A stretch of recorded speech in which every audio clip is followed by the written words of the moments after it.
Hello everyone, പഠിക്കുവിലോട്ട് സ്വാഗതം. കഴിഞ്ഞ വീഡിയോയിലെ ഇൻട്രൊഡക്ഷൻ ടു അക്കൗണ്ടിംഗ് സ്റ്റാൻഡേർഡ് എന്ന ചാപ്റ്ററിന്റെ ഇൻട്രൊഡക്ഷൻ ആണ് നമ്മൾ ഡിസ്കസ് ചെയ്ത് വെച്ചത്.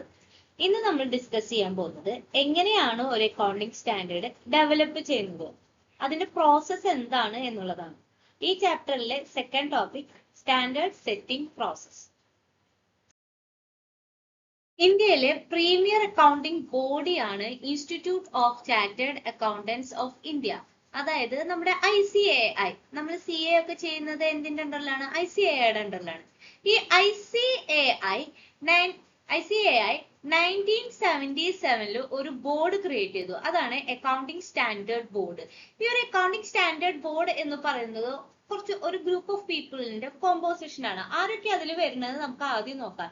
അതായത് റെപ്രസെന്റേറ്റീവ്സ് ഓഫ് ഇൻഡസ്ട്രീസ്,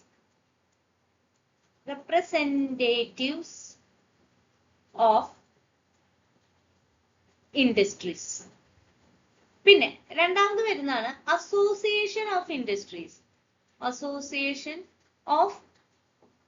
ഇൻഡസ്ട്രീസ് എന്ന് വെച്ച് കഴിഞ്ഞാൽ അതിൽ ആരൊക്കെ ഇൻക്ലൂഡ് ആവണത്? ഫോർ എക്സാമ്പിൾ ASSOCHAM എന്ന് പറയുന്ന ഒരു ഗ്രൂപ്പ്, അതുപോലെ തന്നെ CII, അതുപോലെ തന്നെ FICCI. ഇതൊക്കെയാണ് അസോസിയേഷൻ ഓഫ് ഇൻഡസ്ട്രീസ് എന്ന് പറയുന്നത്. മൂന്നാമതായിട്ട് വരുന്നതാണ് റെഗുലേറ്റേഴ്സ്. എന്ന് പറയുമ്പോൾ അതിൽ ആരൊക്കെയാണ് വരിക? RBI, SEBI, അതുപോലെ തന്നെ IRDAI. ഇങ്ങനെയുള്ളതൊക്കെയാണ് നമ്മൾ റെഗുലേറ്റേഴ്സ് എന്ന് പറയുന്നത്. പിന്നെ അതിൽ ആരാ വരുന്നത്? പിന്നെ വരുന്നതാണ് ഗവൺമെന്റ് ഡിപ്പാർട്ട്മെന്റ്സ്.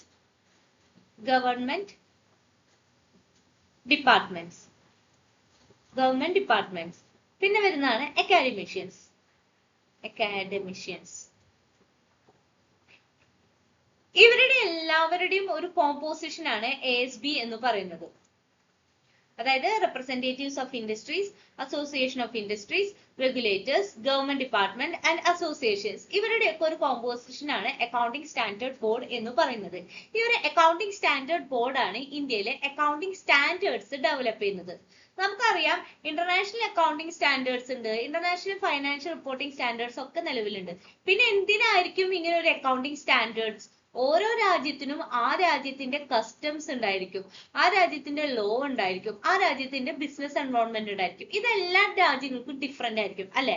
അപ്പൊ നമ്മൾ ഈ ഒരു ഗ്ലോബലി ഉള്ള അക്കൗണ്ടിംഗ് സ്റ്റാൻഡേർഡ്സ്, അതായത് ഇന്റർനാഷണൽ അക്കൗണ്ടിംഗ് സ്റ്റാൻഡേർഡ്സ് അല്ലെങ്കിൽ ഇന്റർനാഷണൽ ഫൈനാൻഷ്യൽ റിപ്പോർട്ടിംഗ് സ്റ്റാൻഡേർഡ്സ് മാത്രമാണ് അത് അങ്ങനെ അഡോപ്റ്റ് ചെയ്യുകയാണെന്ന് വെച്ചെങ്കിൽ നമ്മുടെ നാട്ടിലത്തെ ലോ, പ്രത്യേകിച്ച് നമ്മുടെ ടാക്സ് ലോസിനെ അത് ബാധിക്കും ഇല്ലേ? അപ്പൊ അത് ഉണ്ടാവാതിരിക്കാൻ വേണ്ടിയിട്ടാണ് ഓരോ രാജ്യവും സെപ്പറേറ്റ് ആയിട്ടുള്ള അക്കൗണ്ടിംഗ് സ്റ്റാൻഡേർഡ്സ് ഡെവലപ്പ് ചെയ്യുന്നത്. ഈ ഒരു കാരണത്തിന് വേണ്ടി മാത്രമാണ് സെപ്പറേറ്റ് ആയിട്ടുള്ള അക്കൗണ്ടിംഗ് സ്റ്റാൻഡേർഡ്സ് ഡെവലപ്പ് ചെയ്യുന്നത്. അപ്പോ ഈ ഒരു അക്കൗണ്ടിംഗ് സ്റ്റാൻഡേർഡ്സ് നമ്മൾ ഓരോ രാജ്യം ഡിഫറെന്റ് ആയിട്ടുള്ള അക്കൗണ്ടിംഗ് സ്റ്റാൻഡേർഡ്സ് ഡെവലപ്പ് ചെയ്യുന്ന സമയത്ത് അവിടെയും ഒരു പ്രശ്നമുണ്ട്. എന്താണെന്ന് വെച്ച് കഴിഞ്ഞാൽ ഗ്ലോബലി ഉള്ള അക്കൗണ്ടിംഗ് സ്റ്റാൻഡേർഡ്സ് നമ്മൾ ഒന്നും തന്നെ കൺസിഡർ ചെയ്യാതെ നമ്മുടേതായ ഒരു അക്കൗണ്ടിംഗ് സ്റ്റാൻഡേർഡ്സ് എടുത്തു കഴിഞ്ഞാൽ നമുക്ക് ഇന്റർനാഷണൽ ട്രേഡോ ഫോറിൻ ഇൻവെസ്റ്റ്മെന്റ് ഒക്കെ ഉണ്ടാവാനായിട്ട് വളരെ ബുദ്ധിമുട്ടായിരിക്കും. അപ്പൊ എന്ത് ചെയ്യും? ASB എന്താ ചെയ്യുന്നത് വെച്ചാൽ നമ്മുടെ ഈ കസ്റ്റംസും ലോയും അതുപോലെ ബിസിനസ് എൻവയോൺമെന്റും കൺസിഡർ ചെയ്തിട്ട് അക്കൗണ്ടിംഗ് സ്റ്റാൻഡേർഡ്സ് ക്രിയേറ്റ് ചെയ്യുന്ന സമയത്ത് അതിനൊപ്പം തന്നെ ഇന്റർനാഷണൽ അക്കൗണ്ടിംഗ് സ്റ്റാൻഡേർഡ് അല്ലെങ്കിൽ IFRS കൂടി ഇന്റഗ്രേറ്റ് ചെയ്തുകൊണ്ട് ഒരു അക്കൗണ്ടിംഗ് സ്റ്റാൻഡേർഡ് ആണ് എപ്പോഴും ബിൽഡ് ചെയ്യുക.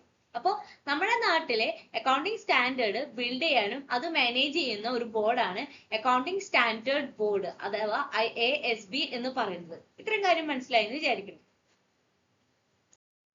നമ്മുടെ രാജ്യത്തുള്ള ഓരോ കമ്പനികൾക്കും ഏതൊക്കെ അക്കൗണ്ടിംഗ് സ്റ്റാൻഡേർഡ്സ് ആണ് അപ്ലിക്കബിൾ ആയിട്ടുള്ളത് എന്ന് പറയുന്നത് മിനിസ്ട്രി ഓഫ് കോർപ്പറേറ്റ് അഫയേഴ്സ് ആണ്, അതായത് MCAക്ക് ഈ ഒരു ഏതൊക്കെ അപ്ലിക്കബിൾ ആവും എന്നുള്ള കാര്യത്തിന് വേണ്ടിയിട്ട് MCA അതിനുവേണ്ടി MCA കൺസൾട്ട് ചെയ്യുന്നത് NFRA ആണ്. NFRA എന്ന് പറഞ്ഞാൽ എന്താണ്? National financial reporting authority. NFRAയുടെ കൺസൾട്ടേഷൻ വെച്ചിട്ടാണ് MCA ഏതൊക്കെ സ്റ്റാൻഡേർഡ്സ് ആണ് ഓരോ കമ്പനികൾക്കും അപ്ലിക്കബിൾ ആവുക എന്നുള്ളത് പറയുന്നത്. അപ്പൊ NFRA ഇതിനു വേണ്ടിയിട്ട് റെക്കമെൻഡ് ചെയ്യുന്ന സ്റ്റാൻഡേർഡ് ആര് പറയുന്ന സ്റ്റാൻഡേർഡ് ആണ്? ASB പറയുന്ന സ്റ്റാൻഡേർഡ് ആണ്. അതായത് അക്കൗണ്ടിംഗ് സ്റ്റാൻഡേർഡ് ബോർഡ് പറയുന്ന സ്റ്റാൻഡേർഡ് ആണ് NFRA MCAക്ക് റെക്കമെൻഡ് ചെയ്ത് കൊടുക്കുന്നത്. അപ്പൊ ഇങ്ങനെയാണ് ഒരു അക്കൗണ്ടിംഗ് സ്റ്റാൻഡേർഡ് ഇഷ്യൂ ചെയ്യുന്നത്. അപ്പൊ ഈ ഒരു അക്കൗണ്ടിംഗ് സ്റ്റാൻഡേർഡ് എങ്ങനെയാണ് സെറ്റ് ചെയ്യുന്നത്, അതിന്റെ പ്രോസസ് ആണ് നമ്മൾ ഇനി പഠിക്കാനായിട്ട് പോകുന്നത്. ഫൈനാൻഷ്യൽ റിപ്പോർട്ടിംഗിൽ ഏതെങ്കിലും പുതിയതായിട്ട് ഒരു അക്കൗണ്ടിങ് സ്റ്റാൻഡേർഡ് ഫോർമുലേറ്റ് ചെയ്യണം എന്ന് മനസ്സിലായി കഴിഞ്ഞാൽ ASB എന്ത് ചെയ്യും? അതിനു വേണ്ടിയിട്ട് ആ ഒരു അക്കൗണ്ടിങ് സ്റ്റാൻഡേർഡ് ഫോർമുലേറ്റ് ചെയ്യേണ്ട ഇമ്പോർട്ടൻസ് എന്താണ് എന്നുള്ള കാര്യത്തിനെ കുറിച്ചിട്ട് ആദ്യം പഠിക്കും. അപ്പോൾ സ്റ്റെപ്പ് 1 ഒരു അക്കൗണ്ടിങ് സ്റ്റാൻഡേർഡ് ഇഷ്യൂ ചെയ്യുന്നത് അല്ലെങ്കിൽ ഒരു അക്കൗണ്ടിങ് സ്റ്റാൻഡേർഡ് സെറ്റ് ചെയ്യുന്ന ഫോർമുലേറ്റ് ചെയ്യുന്നതിന്റെ ഫസ്റ്റ് സ്റ്റെപ്പ് എന്ന് പറയുന്നത് എന്താണ്? Identification of areas. അതായത് ASB എന്ത് ചെയ്യും? ആ ഒരു അക്കൗണ്ടിങ് സ്റ്റാൻഡേർഡ്സ് ഡെവലപ്പ് ചെയ്യേണ്ട ഏരിയാസ് ഏതൊക്കെയാണ്, അതിന്റെ ബ്രോഡ് ഏരിയാസ്, അതിന് എന്തൊക്കെയാണ് അതിന്റെ റിക്വയർമെന്റ് എന്നുള്ള കാര്യം ആദ്യം ഐഡന്റിഫൈ ചെയ്യും. The ASB identify broad areas requiring the formulation of new standards based on evolving needs in financial reporting. പുതിയതായിട്ട് ഫൈനാൻഷ്യൽ റിപ്പോർട്ടിംഗിൽ ആ ഒരു അക്കൗണ്ടിങ് സ്റ്റാൻഡേർഡ് വേണം, ആ ഒരു നീഡ് ഉണ്ട് എന്ന് മനസ്സിലാക്കി കഴിഞ്ഞാൽ അതിന്റെ ബ്രോഡ് ഏരിയാസ് എന്തൊക്കെയാണെന്നുള്ളത് ഐഡന്റിഫൈ ചെയ്യും. ഇതാണ് ആദ്യത്തെ സ്റ്റെപ്പ്. അക്കൗണ്ടിങ് സ്റ്റാൻഡേർഡ് ഫോർമുലേറ്റ് ചെയ്യണം എന്ന് ഐഡന്റിഫൈ ചെയ്ത് കഴിഞ്ഞാൽ സെക്കൻഡ് സ്റ്റെപ്പ് എന്ന് പറയുന്നത് കോൺസ്റ്റിറ്റ്യൂഷൻ ഓഫ് സ്റ്റഡി ഗ്രൂപ്പ്. ആ ഒരു അക്കൗണ്ടിങ് സ്റ്റാൻഡേർഡ് ഫോർമുലേറ്റ് ചെയ്യാൻ വേണ്ടിയിട്ട് ഒരു സ്റ്റഡി ഗ്രൂപ്പ് ക്രിയേറ്റ് ചെയ്യാണ് ASB ചെയ്യുക. ഈ സ്റ്റഡി ഗ്രൂപ്പ് എന്ത് ചെയ്യും? സ്റ്റഡി ഗ്രൂപ്പ് പുതിയതായിട്ട് നമ്മൾ ഫോർമുലേറ്റ് ചെയ്യാൻ പോകുന്ന അക്കൗണ്ടിങ് സ്റ്റാൻഡേർഡിന്റെ പ്രിലിമിനറി ഡ്രാഫ്റ്റ് പ്രിപ്പയർ ചെയ്യും. ഈ പ്രിലിമിനറി ഡ്രാഫ്റ്റിൽ ആ ഒരു അക്കൗണ്ടിങ് സ്റ്റാൻഡേർഡിന്റെ ഒബ്ജക്റ്റീവ് ഉണ്ടായിരിക്കും, സ്കോപ്പ് ഉണ്ടായിരിക്കും, അതുപോലെ തന്നെ അതുമായിട്ട് റിലേറ്റ് ചെയ്തിട്ടുള്ള പ്രിൻസിപ്പിൾസ് ഉണ്ടായിരിക്കും. പ്രിൻസിപ്പിൾസ് എന്ന് പറയുന്നത് കൊണ്ട് ഉദ്ദേശിക്കുന്നത് ആ ഒരു അക്കൗണ്ടിങ് സ്റ്റാൻഡേർഡ്, അതായത് ആ ഒരു ഐറ്റം എങ്ങനെയാണ് റെക്കഗ്നൈസ് ചെയ്യേണ്ടത്, മെഷർ ചെയ്യേണ്ടത്, പ്രസന്റ് ചെയ്യേണ്ടത്, ഡിസ്ക്ലോഷർ ചെയ്യേണ്ടത്, ഇതെല്ലാം അടങ്ങിയിട്ടുള്ളതായിരിക്കും ആ ഒരു പ്രിലിമിനറി ഡ്രാഫ്റ്റ്. ഈ ഒരു പ്രിലിമിനറി ഡ്രാഫ്റ്റ് പ്രിപ്പയർ ചെയ്യുന്നത് ആരാണ്? സ്റ്റഡി ഗ്രൂപ്പ്സ് ആണ് പ്രിപ്പയർ ചെയ്യുന്നത്. അപ്പൊ സെക്കൻഡ് സ്റ്റെപ്പ് എന്ന് പറയുന്നത് ഐഡന്റിഫിക്കേഷൻ കഴിഞ്ഞ് കഴിഞ്ഞാൽ ഈ സ്റ്റഡി ഗ്രൂപ്പ് ക്രിയേറ്റ് ചെയ്യുക എന്നുള്ളതാണ് second step. Preliminary draft prepare ചെയ്ത് കഴിഞ്ഞാൽ ആ ഡ്രാഫ്റ്റ് തന്നെ ഫൈനലൈസ് ചെയ്യല്ല ചെയ്യുക. ആ ഡ്രാഫ്റ്റ് എന്ത് ചെയ്യും? സർക്കുലേറ്റ് ചെയ്യും. എന്തിനു വേണ്ടിയിട്ട് അത് സർക്കുലേറ്റ് ചെയ്യണത്? ഈ പ്രിലിമിനറി ഡ്രാഫ്റ്റിലെ എന്തെങ്കിലും കാര്യങ്ങൾ വിട്ടുപോയിട്ടുണ്ടോ, സജഷൻസ് എന്തെങ്കിലും ഉണ്ടോ, അതിനെ കുറിച്ച് ആ ഒരു അക്കൗണ്ടിങ് സ്റ്റാൻഡേർഡ് കറക്റ്റ് ആയിട്ട് തന്നെയാണോ ബിൽഡ് ചെയ്തിട്ടുള്ളത് എന്നറിയാൻ വേണ്ടിയിട്ടാണ് ASB ഈ ഒരു പ്രിലിമിനറി ഡ്രാഫ്റ്റ് റിക്വയർഡ് ആയിട്ടുള്ള ആൾക്കാർക്ക് എന്ത് ചെയ്യും? സർക്കുലേറ്റ് ചെയ്യും. ആർക്കൊക്കെയാണ് ഇത് സർക്കുലേറ്റ് ചെയ്യണത്? കൗൺസിൽ മെമ്പേഴ്സ് ഓഫ് ICAIയുടെ കൗൺസിൽ മെമ്പേഴ്സിനും അതുപോലെ തന്നെ എക്സ്റ്റേണൽ സ്റ്റേക്ക് ഹോൾഡേഴ്സിനാണ് ഇത് സർക്കുലേറ്റ് ചെയ്യുന്നത്. എക്സ്റ്റേണൽ സ്റ്റേക്ക് ഹോൾഡേഴ്സ് എന്ന് പറയുമ്പോൾ അതിൽ ആരൊക്കെയാണ് വരുന്നത്?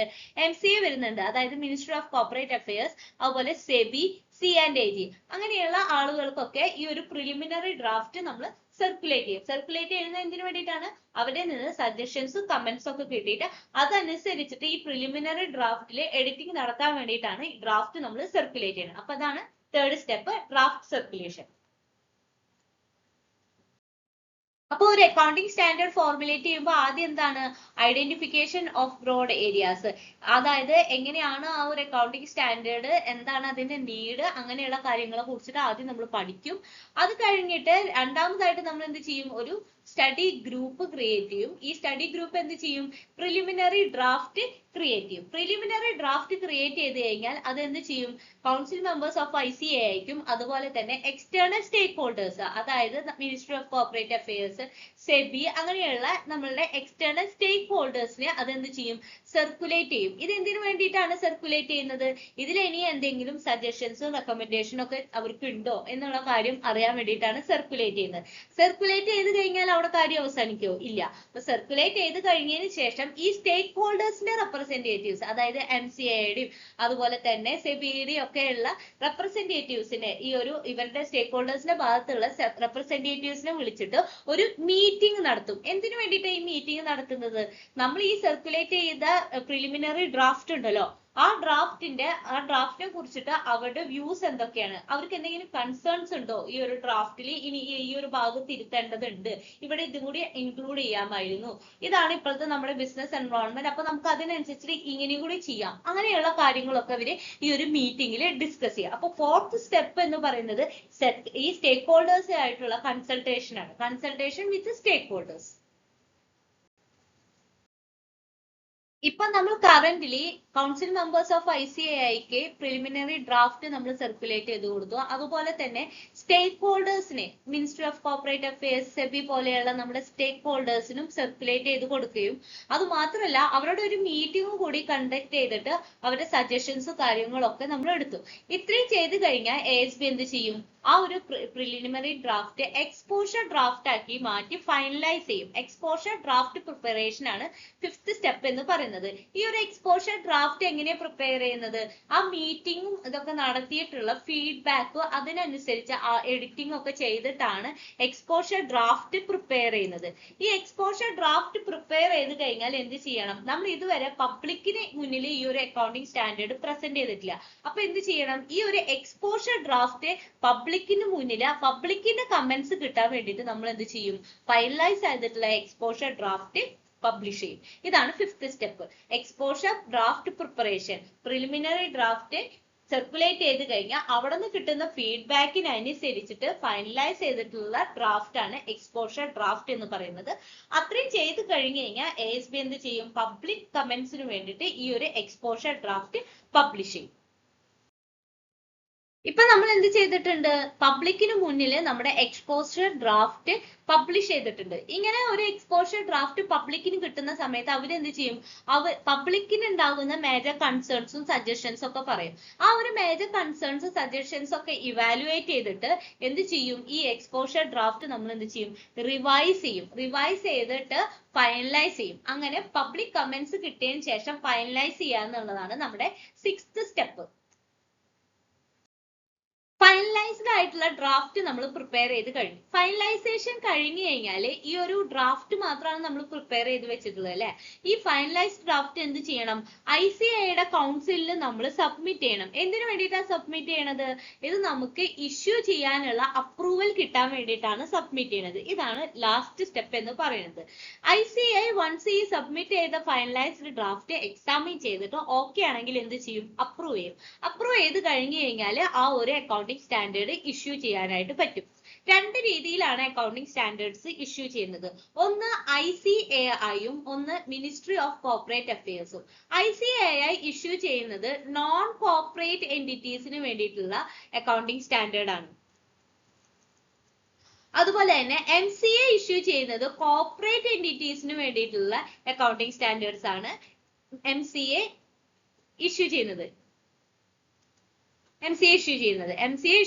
കോർപ്പറേറ്റ് എൻറ്റിറ്റീസിനും ICAI ഇഷ്യൂ ചെയ്യുന്നത് നോൺ കോർപ്പറേറ്റ് എൻറ്റിറ്റീസിനും വേണ്ടിയിട്ടുള്ള അക്കൗണ്ടിങ് സ്റ്റാൻഡേർഡ്സ് ആണ്. കോർപ്പറേറ്റ് എൻറ്റിറ്റീസിന് വേണ്ടിയിട്ടുള്ള അക്കൗണ്ടിങ് സ്റ്റാൻഡേർഡ്സ് ഇഷ്യൂ ചെയ്യാൻ വേണ്ടിയിട്ട് MCA ആരെയാണ് കൺസൾട്ട് ചെയ്യുന്നത്? NFRA, അതായത് നാഷണൽ ഫൈനാൻഷ്യൽ റിപ്പോർട്ടിംഗ് അതോറിറ്റിയുമായിട്ട് കൺസൾട്ട് ചെയ്തിട്ടാണ് MCA പുതിയതായിട്ടുള്ള അക്കൗണ്ടിങ് സ്റ്റാൻഡേർഡ്സ് നോട്ടിഫൈ ചെയ്യുന്നത്. ICAI നോട്ടിഫൈ ചെയ്യുന്ന അക്കൗണ്ടിങ് സ്റ്റാൻഡേർഡ്സ് ആർക്ക് വേണ്ടിയിട്ടുള്ളതാണ്? നോൺ കോർപ്പറേറ്റ് എൻറ്റിറ്റീസിന് വേണ്ടിയിട്ടുള്ളതാണ്. അപ്പൊ ഇത്രയും ചെയ്ത് കഴിഞ്ഞാൽ ഒരു അക്കൗണ്ടിങ് സ്റ്റാൻഡേർഡിന്റെ സ്റ്റാൻഡേർഡ് സെറ്റിംഗ് പ്രോസസ്സ് കംപ്ലീറ്റ് ആയി. ഇന്നത്തെ നമ്മുടെ വീഡിയോയിൽ നമ്മൾ എന്താ പഠിച്ചത്? ഒരു അക്കൗണ്ടിങ് സ്റ്റാൻഡേർഡ് എങ്ങനെയാണ് സെറ്റ് ചെയ്യുന്നത്, സ്റ്റാൻഡേർഡ് സെറ്റിംഗ് പ്രോസസ് എന്താണെന്നുള്ളതാണ് നമ്മൾ പഠിച്ചത്. ഇനി നെക്സ്റ്റ് നമ്മളുടെ വീഡിയോയില് നമുക്ക് എത്ര അക്കൗണ്ടിങ് സ്റ്റാൻഡേർഡ്സ് ഇന്ന് നിലവിൽ ഇഷ്യൂ ചെയ്തിട്ടുണ്ട്, ഹൗ മെനി അക്കൗണ്ടിങ് സ്റ്റാൻഡേർഡ്സ് എന്നുള്ളത് ഡിസ്കസ് ചെയ്യാം.